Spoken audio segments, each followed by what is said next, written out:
So next, we would like to introduce our program's first speaker. We have invited Kassidy Plyler. She's from the Cultural Programs Coordinator at the Catawba Cultural Center. She's an enrolled citizen in the Catawba Nation, born and raised in Rock Hill, South Carolina. She's visiting the reservation often, if not daily. Immersed in her culture from an early age, she grew up listening to stories of elders and learning traditional arts from her family. Her father, Philip Plyler, and her aunt Lib Plyler are generations of Catawba Nation nurtured her connection to the nation's millennial-old tradition, and which she carries forward with grace, gratitude, and pride. And so you might have seen some of her art out there. So in addition to the pottery that she has displayed on the table outside, she's dedicated to preserving and sharing other traditional Catawba arts, including basketry and dance. Her work reflects a deep love for her community and a commitment to honoring her ancestors. Today, Kassidy works as the Cultural Public Programs Specialist for the Catawba National Cultural Division, where she shares Catawba history through presentations, lectures, and hands-on programming. Through her art and teaching, Kassidy ensures that knowledge and traditions of the Catawba people continue to thrive for future generations. So with that, I'd like to introduce Kassidy.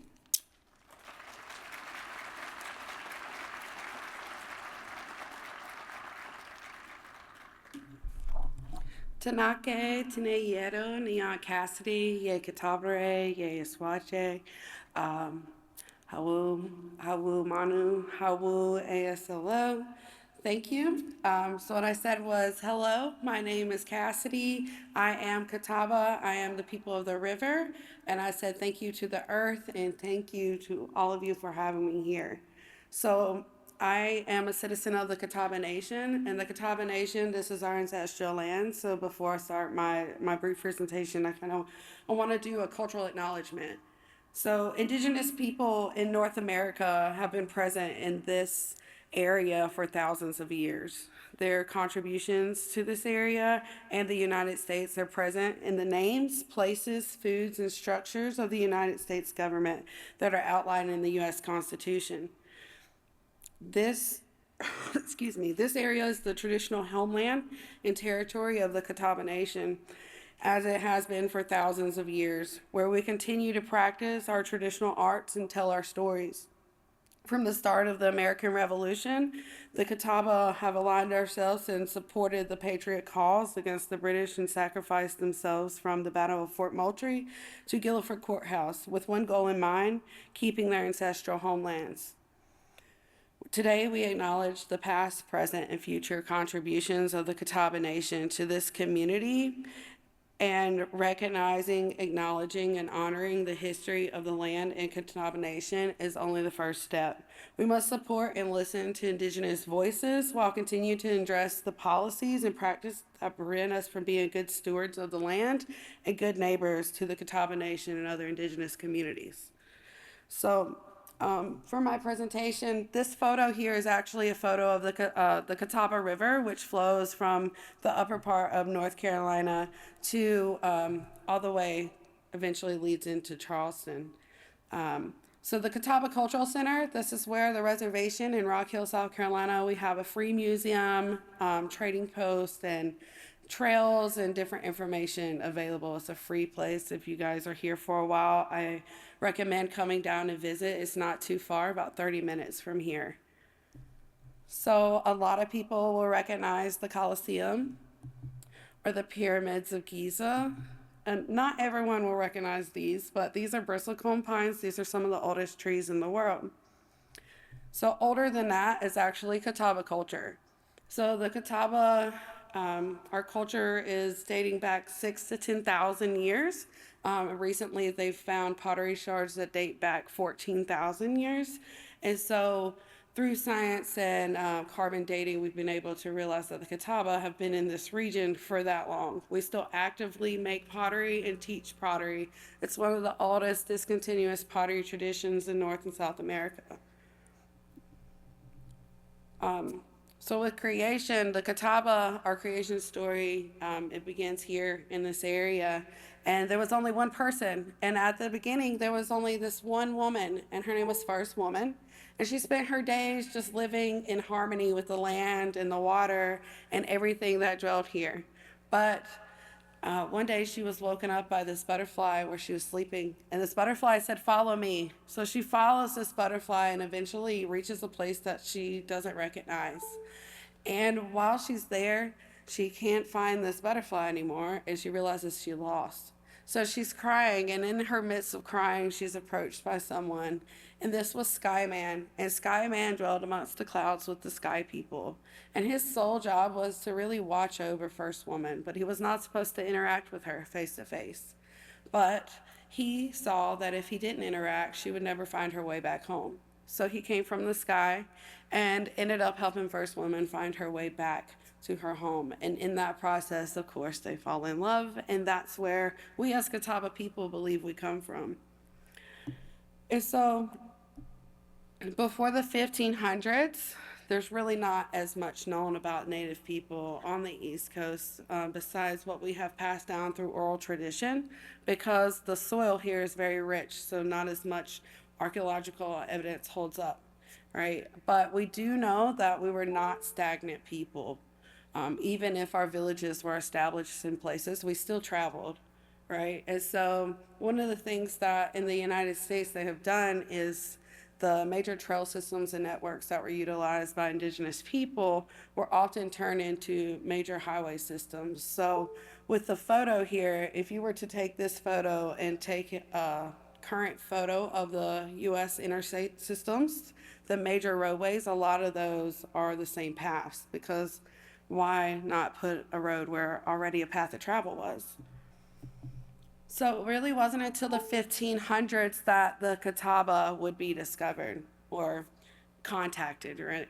So, and this was by Hernando de Soto, who was an explorer from Spain who reached what we call Camden, South Carolina today. And at that area was a village, and this village was called Cofetacheque. And when he reached the village, he was greeted by people, and they asked him what he was doing there. He said, "I want to speak to your leader." And so they go back to the village and they bring back a very tall, beautiful Catawba woman. And this is the Lady of Cofetacheque.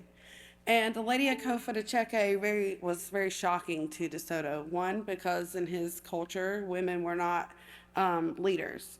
And two, she was a very tall woman. The average height of Catawba people was 6 to 7 foot. And De Soto was not was not that tall, so we were often labeled as giants when we were interacted at first. So De Soto, he was looking for one thing, and it was gold. And so he asked Cofetacheque to give him gold. Of course, she had no idea what that was, but she invited him to stay. And they stayed for 1 moon or 1 month. And during that time, they were the worst guests ever.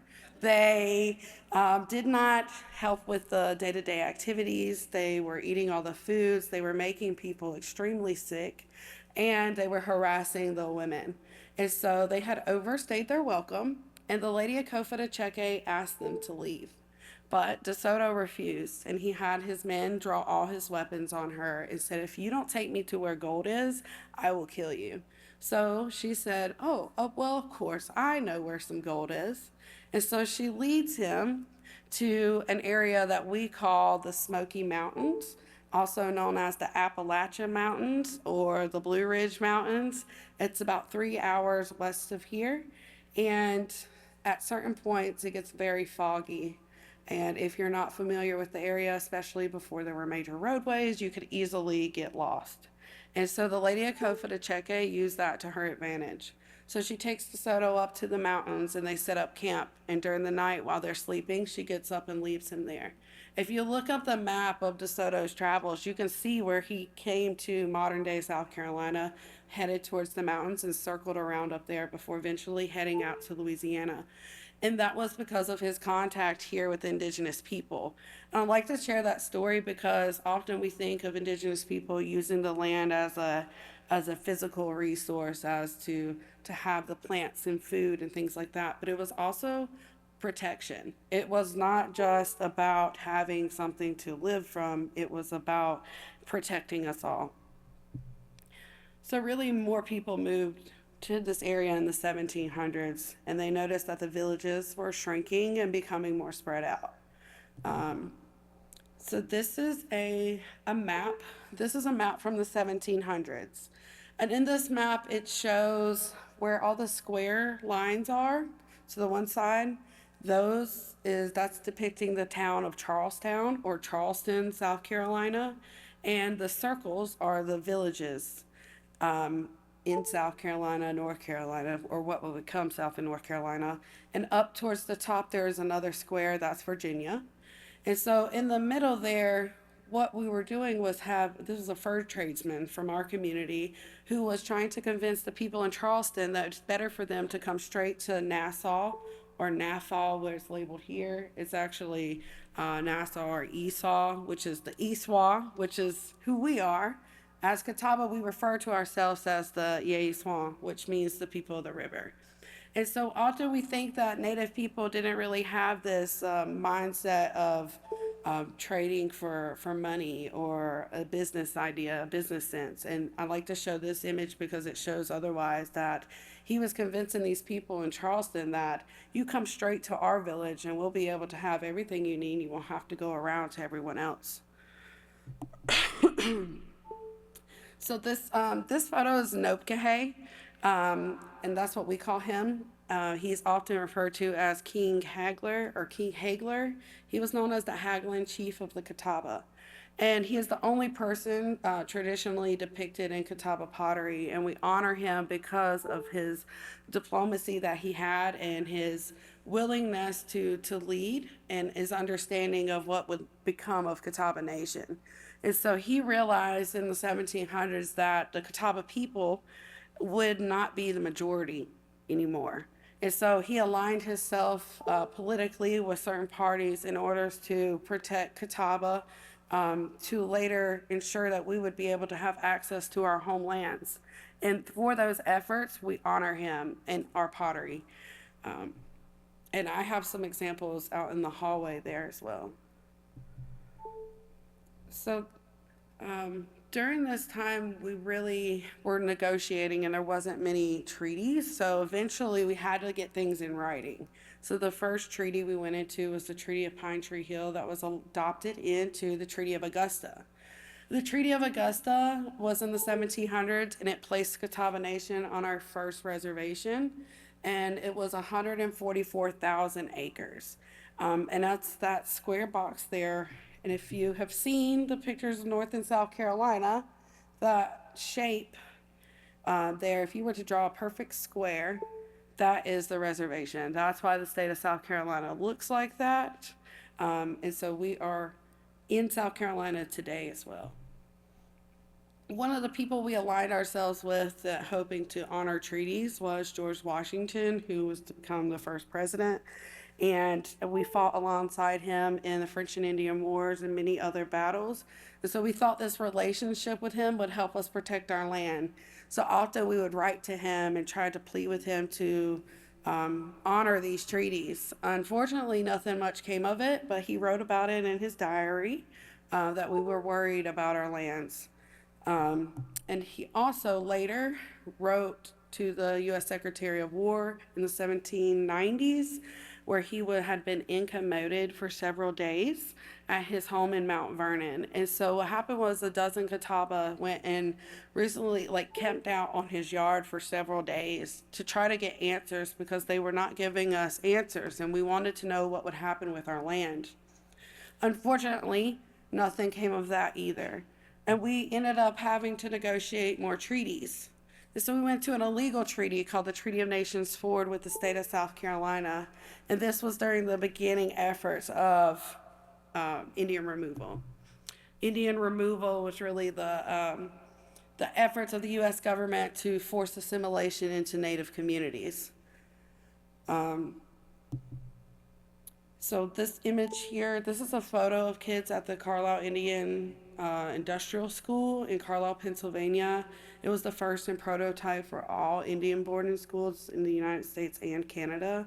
And the number one goal of these schools was to force assimilation and to force the idea of kill the Indian and save the man. So our culture was ripped out, and since this time, it was illegal for Catawba and other Native communities to learn our culture and heritage until the 1970s. So during that time, our reservation really shrunk sizes, and we were put onto where we are today, which is 600 acres. During that time, we were doing different things to make money. One of the things we did was try to sell pottery, but also establish ferries for people to be able to cross the river before the bridges were built. Then the 1900s really is when things impacted natives as a whole. And I'll kind of go through the timeline. I'm running out of time and I've already gone over. So the 1920s, 1924 was the first time Native Americans in general were granted the opportunity to become United States citizens. It wasn't until the 1940s and 1943 when the Catawba Nation was recognized by the United States government and the South Carolina government as United States and South Carolina citizens.